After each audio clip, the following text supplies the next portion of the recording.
Okay, so I want to talk a little bit about, before we got to the year of you having your great awakening, because I think that's important. The third album didn't come out. Why?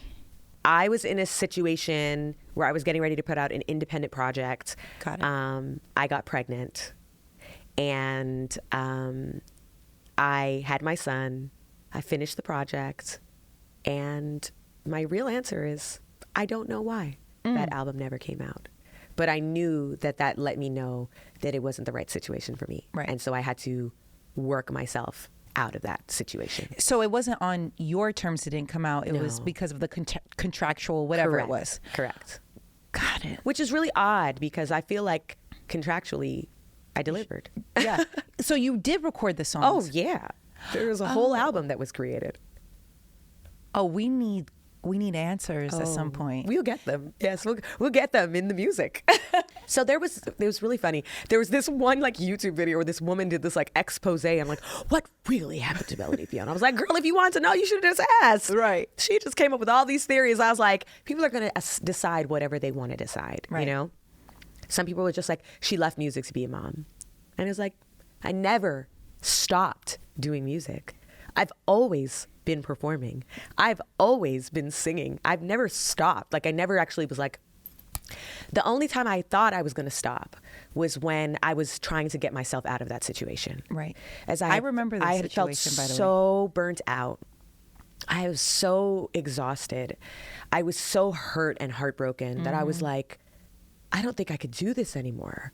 I don't think that this is the relationship I'm supposed to have with music. I felt like it was always strained. I'm gonna be honest. I always felt like those. I felt. You mean like, from the beginning? Yes. Interesting. I did. From the first time we met, I could. It wasn't on you though. I could feel the dynamics, and not your disappointment, but I think there was.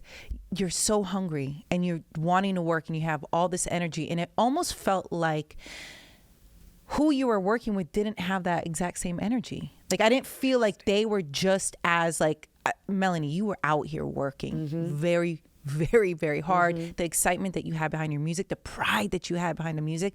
I didn't necessarily feel like who you were working with at that time, if it's the same reason, like the same people that you're working with for the third album not coming out, I could totally see it. So I don't know if it's the same, but if it is, I felt it. You know, the one thing that I will say is that good, bad, or indifferent, because there's perception and how people think and like what they think. And I'm very grateful for my team from that time. Right. Very, very grateful because everything that I was ever able to accomplish, I did accomplish with them. That's amazing. And so that to me will always be a gift. Right. No matter what direction it ended up going in. Right. Yeah. And also though, it doesn't necessarily always mean like it's the direct people you're working with. Like, you know, a lot of times fans and consumers are watching, we don't realize, oh, like maybe that team was great, but there's so many other people in these situations that are involved that are considered the higher ups or whatever. There's so many moving parts in these situations. I mean, unlike if I'm just sharing, if I'm being completely honest, like when I was signed to Universal Records, I think I had 6 product managers on one project. Yeah. And that's regular. And that's turnover. Like these are the things that like people don't think about in the music industry. Like somebody got fired, there's someone else coming in. Oh, well, I was just building a relationship with that person. Oh, well, now there's a new person. Oh, well, that person's getting ready to leave. It's very difficult. So this is what we're saying. Like when we're talking about politics and things that like people talk about in the industry, there's so many factors as to why somebody can be successful or not. Yes. And there's so many people, everything has to go right. Yeah. And even the things that go wrong have to go right. Like it is so intense. It's so intense. So again, like there were lots of things that I think I could look back and be like, oh my gosh, like that person dropped the ball. Like I gave the person to run the ball and they were like, bye, you know? But at the end of the day, we're still here.